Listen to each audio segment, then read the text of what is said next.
The heavy wooden gates groaned, swinging wide to reveal the wedding kingdom. Dona, Fern, Vamp, Tina, Kancho, and Subaru stepped forward, the wagon wheels falling silent against the stone path.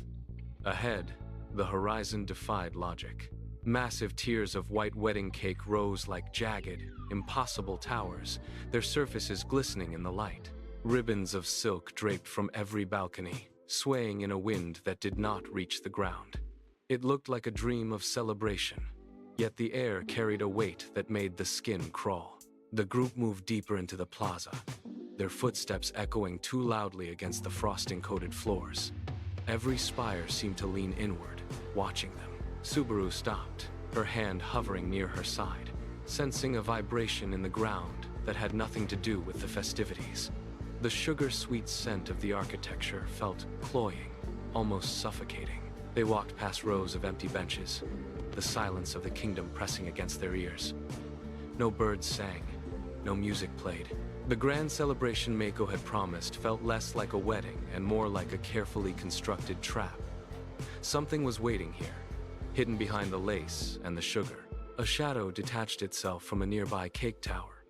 It was Meiko. She did not greet them with a smile or a wave. Instead, she moved with frantic, jerky steps, her eyes darting toward the high balconies. She reached the group and grabbed Dona by the arm, pulling the entire party into a narrow, dark side corridor.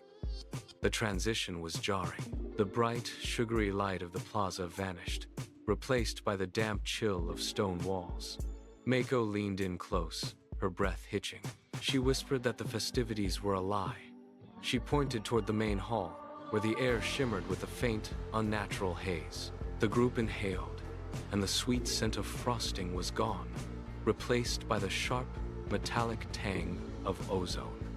It stung their throats. The atmosphere had shifted from a celebration to a pressure cooker. Meiko pressed her back against the wall, listening for approaching footsteps. She told them that the groom was not who he claimed to be. The suspicion was no longer a vague feeling. It was a tactical reality. The group scattered into the gloom of the cake towers, moving like ghosts across the frosting-covered floors. Every footfall was calculated, soft, and deliberate. They pressed their bodies against the towering, sugary walls, avoiding the gaze of guards patrolling the perimeter. Subaru broke away from the others, slipping into a narrow, dark alcove where the shadows pooled thickest. A flicker of movement caught her eye. Kader, a spider, clung to the rough texture of the wall. Subaru reached out, her fingers tracing a complex pattern in the air as she chanted a low, rhythmic fuse spell. The magic hummed, a soft violet light bridging the gap between her palm and the creature. Her skin rippled, and her senses expanded. She felt the surface of the wall through 8 points of contact, the vibration of distant footsteps traveling through the floor like a drumbeat. The world shifted, the ceiling became a highway, and the shadows turned into solid ground. She moved with a sudden, unnatural grace, her limbs flowing with the agility of the spider. She scaled the vertical face of the tower in seconds, her movements silent and fluid. From her vantage point, she looked down at the others. She tapped her feet against the stone, a sharp, rhythmic code. Subaru dropped from the ceiling, her movements landing without a sound on the plush rug. The rest of the group slipped through the door behind her, their eyes immediately scanning the room. It was sparse, functional, and cold. A single desk sat in the center, dominated by a heavy, leather-bound diary. Dona reached out, her fingers trembling slightly as she flipped the cover open. The pages were filled with frantic, jagged handwriting. She scanned the entries, her face hardening with every line. The groom was not planning a wedding. He was planning a heist. He intended to seize the queen's gemstone during the ceremony, using the chaos of the celebration to mask his theft. The diary detailed the exact moment he would strike, describing the gemstone as a battery for a power he meant to claim for himself. The group huddled closer, reading the final page. It was a blueprint of the altar, marked with a red X. The wedding was a trap, a ritual designed to channel the stone's energy directly into the groom. A heavy boot thudded in the hallway outside. The group froze, breath held tight in their chests. They closed the diary and backed into the shadows, their resolve sharpening. The ceremony was the deadline. The morning bells shattered the silence, ringing with a frantic, metallic pulse that vibrated through the floorboards. There was no more time for stealth. The group bolted from the corridors, their boots hammering against the stone as they sprinted toward the main hall. They reached the grand staircase, but a wall of armored guards stood locked in a tight formation, blocking the path. Dona surged forward, her shoulders slamming into the lead guard, forcing him back against the railing. The others followed, diving into the fray. Fern swung a heavy chair, the wood splintering against metal, while Vamp and Kancho ducked beneath a flurry of spear strikes. The air filled with the sound of clashing steel and grunts of exertion. The guards held their ground, pushing the group back toward the landing. Tina spotted a gap in the line and signaled the others. They struck in unison, a concentrated burst of force that buckled the center of the phalanx. The line shattered. They vaulted over the fallen bodies and burst into the main hall just as the ceremony reached its peak.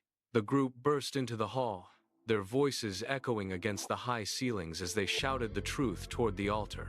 Meiko stood frozen, her eyes darting between the intruders and the man beside her.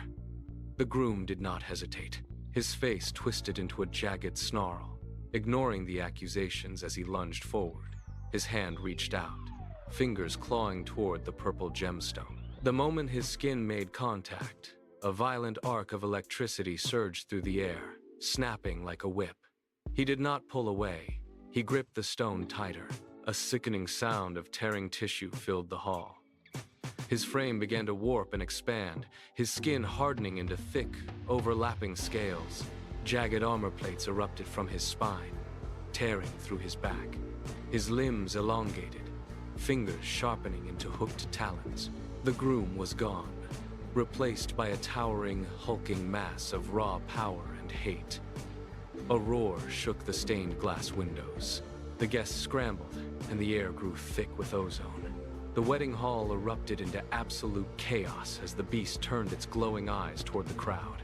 The monster swung a massive claw, shattering a marble pillar and sending debris flying into the terrified crowd. It prepared to lunge again, its tail whipping through the air with enough force to crack the floor tiles. Suddenly, two figures vaulted over the wreckage of the banquet tables.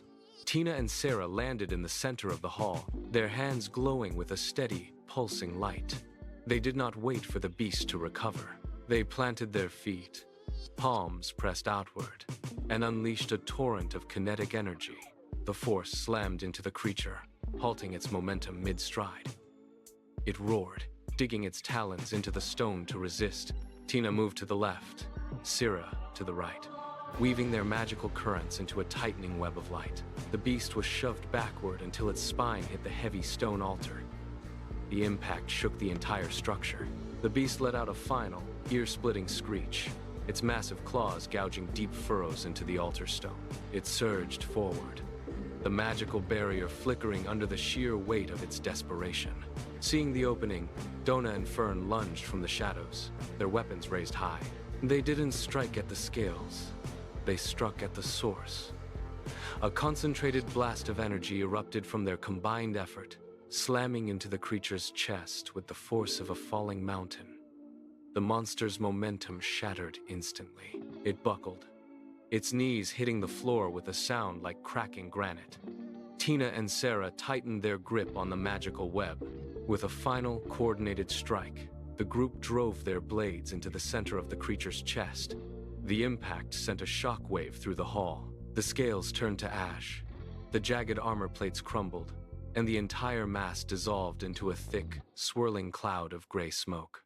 Meiko stepped over the charred remains of the altar, her gaze sweeping across the fractured stone and the scattered remnants of the ceremony. She did not look at the empty space where the groom had stood. Instead, she walked toward the dais, her boots crunching on the glass and dust covering the floor. She stopped before the throne, turned, and faced the silent, watching crowd. Her voice carried clearly through the hollow hall. She declared that the kingdom would no longer seek a partner, that the age of searching for a groom had ended with the smoke. She would rule alone. The silence held for a heartbeat, then broke into a roar of approval. Guards lowered their weapons, their posture shifting from alert to at ease. The guests moved forward, their initial fear replaced by a sudden, collective relief. Meiko climbed the steps to the throne, her movements deliberate and steady. She sat, the heavy wood of the chair grounding her, and looked out over her people. The threat of the gemstone was gone, its energy spent and neutralized. The group stood near the entrance, watching as the new order took hold. The air in the hall felt lighter, the scent of ozone fading. Peace had returned, not as a gift, but as a hard-won reality. Meiko rested her hands on the armrests, her expression set in a firm, quiet resolve. The kingdom began to breathe again, moving forward under a single, unwavering hand.